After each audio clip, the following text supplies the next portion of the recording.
Welcome to the Be Bold Show. My name is Crystal Jean, and today we have more for you for right here on the Be Bold Show. Now, this segment, as usual, is the diaspora segment, but this time we're doing a little something different where a bunch of Yale students came down from the States and, well, Be Bold just wanted to find out what their perception of Ghana was. So let's take a look at that.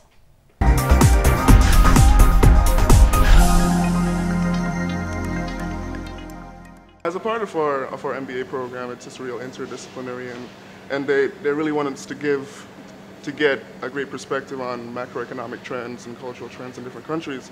And what better way to do that than to actually visit another country and observe how things that you learn in the core curriculum are implemented by foreign governments in an entirely foreign context. Yeah. Now, what were your perceptions before you came to Ghana? Is this your first time? It is my first time, and I'm Okay. happy to be here. Very happy to be here. And what were your perceptions before you came to Ghana? Honestly, I didn't have that many clear preconceived notions. I mean, I wasn't quite sure what to expect as far as a level of development. I have Ghanaian friends back in the U.S., and they told me that, oh, don't worry, you'll feel at home because you're from Jamaica and it's very similar. But I didn't want to take their word for it necessarily, but once I got off the plane, I started to walk around, and I felt at home. Like, it looks like literally a part of Jamaica that I've never been to before. Okay. You know, I feel that way every day. I feel so comfortable. I want to get off a tour bus and walk around in Accra and talk to people because I feel really at home here. It's really difficult to explain in words, but you know, that's that's just how you yeah, that's just how I feel. Yeah. Seen in the States that you can perhaps apply to Jamaica, other developing countries? What have I seen in the States? That's a good question. I'll answer this question slightly differently, I guess. I mean, I feel like it's difficult to fully understand your own country until you've been elsewhere, so you have a point of reference, right? So I've been back to Jamaica 3 times, and every time I go back after having been in the U.S., I notice and I understand more about Jamaica than I ever did when I was there. Do you appreciate it more? No, I do. I really do. I mean, certain things that we used to complain about in Jamaica, I mean, power outages, mosquitoes. I go back and I was like, well, the power outages, it's cool. It's, you know, I remember this. It takes me back to my childhood. Yeah. But you know, even more seriously, I mean, I just get a whole new perspective every time I go back. Because I mean, if you grow up in a country, you don't know what's acceptable, what's efficient, what's not, until you have something to compare it to. And before this week, all I had to compare it to was the U.S. But now I can compare it to Ghana, and as I continue to travel. Yeah. Currently with Samik, also from Yale. Can you tell us a bit more about yourself, Samik? What you're doing here in Ghana? Sure. So we're in Ghana, what you call as a part of the Yale International Experience. The idea behind the international experience is to give business school students at Yale an exposure to business environments in different countries. And the idea is we're visiting Ghana and Morocco as a part of the official trip.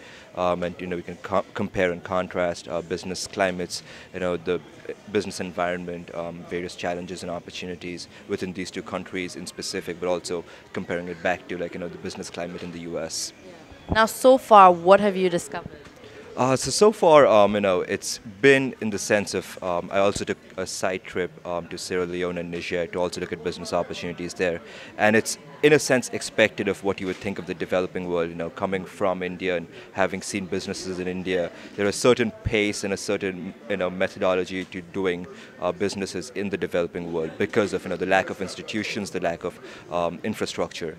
So I think, you know, those trends you know, are similar in Ghana or anywhere in the ECOWAS for that matter. The degree varies, yes, but again, you know, the things which we take for granted in the U.S., which are, like, you know, not the stark reality is it's not available in the developing world, and therefore, from a business perspective, we need to understand those risks and, you know, actively mitigate those risks if you have to launch a business here. So.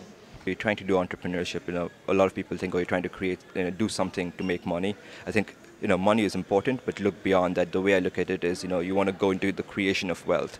Like, you know, like that in essence can drive, that's my burning factor. It's, you know, I want to create an institution which will, you know, outlive my life out here, you know, to create something which can give back to all the stakeholders, you know, around you. And that's what I said, is look at more than just making money, look at the creation of wealth. Sure. I'm Jessica Feingold, and I'm on part of a school trip with the Yale School of Management we have this international experience where we spend 2 weeks abroad in another country or countries, sort of exploring the business environment and learning about the culture.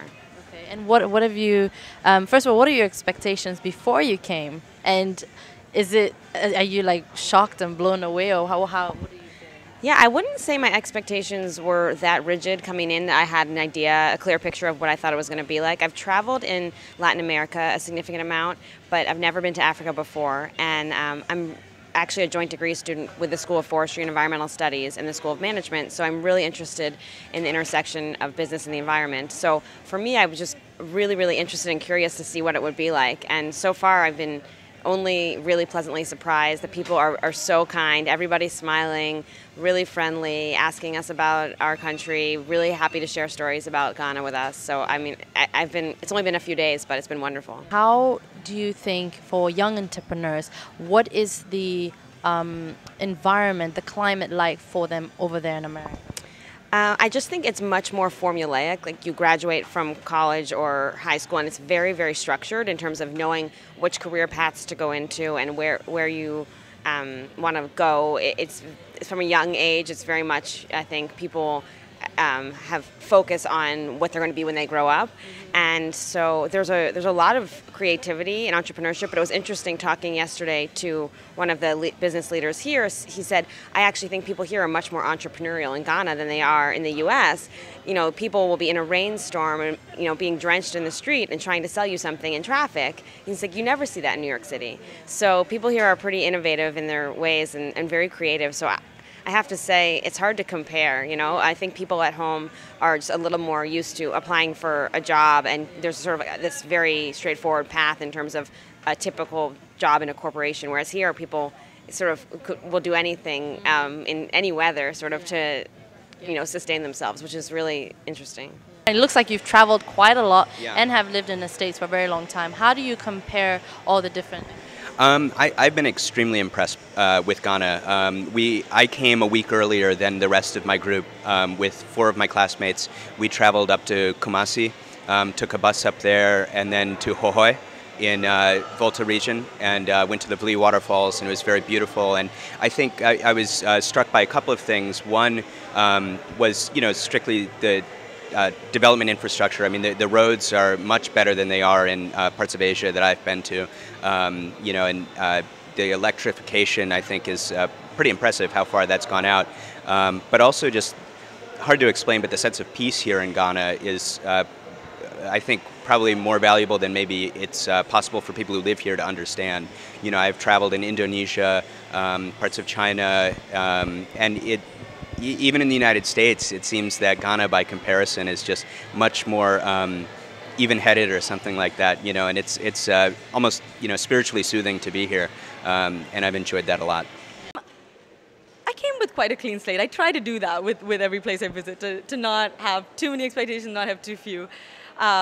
I'm impressed and surprised by how much it feels like home. It feels a lot like South India. As we were driving from the airport, I could tell kind of which ones were schools, what were, you know, government institutions, what were like private institutions. It's really easy to tell the buildings because they're so similar. I noticed the same kind of focus on education that we have in Kerala. I see like kids going about their activities in their houses where they have their colors for their t-shirts. And that's also similar to how I grew up because I was in boarding school. And I remember a lot of the Americans were asking, why are they all in different colors? And I was like, oh, those are their houses. I remember that. We had that too. And there's great loyalty between your house. You compete in sports. And it's really nice to see that it's the same. And I feel like if I was to move here tomorrow and live, it wouldn't be that big of a leap because it would feel really familiar. But of course, things, you know, other things are different.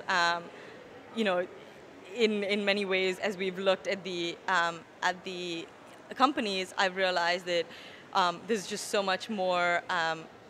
In India, there's a lot more like the regulations up until recently have been really tight, and with kind of the spurt in growth, that's changed really quickly. And Ghana is still in that uptick where they're trying to change the regulation, trying to get the government and other bodies to look at things the way they're done in the West or the way it's done in other parts in the East. And so I see the same progression that I think India kind of burst through in the last few years with very rapid growth. And So currently starting with Mr. Boateng, who hosted the Yale students that came here for the MBA program. How was that like, hosting the Yale students? It was very, very good. They asked a lot of probing questions, and I enjoyed interacting with them. I did a full-blown presentation to them, and I think we met their expectations. Now, what kind of expectations do you think that they had for Africa or Ghana in general before they came, based on their questions? I think they did not see a well-structured company like Global Media, with so many different divisions. And some of their questions, they didn't even expect to see a place like Silverbird. I mean, they were blown away. Some of them were saying that this place is just like the U.S. And I was talking to another gentleman who is from Jamaica, and he was quite blown away, and he actually wants to come back to Ghana and work with us.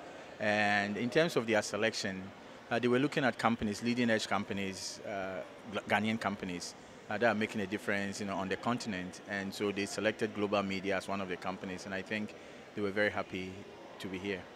Now, what do you think companies like yourselves can do to sort of attract students, skilled graduates like these that came to come and work in Ghana or in Africa? Well, I mean, I think it's all about opportunity and the ability to enjoy what you're doing. And so it's very, very important that, we project the proper image. We give them the challenges that they will require, their learning, and the ability to challenge their intellect. And Global Media, as you know, we do provide those opportunities. And so it's very important that, and I'm very glad that they selected Global Media as one of the companies to visit. And I think they will go back to the U.S. with a very, very positive image of the company and hopefully come back.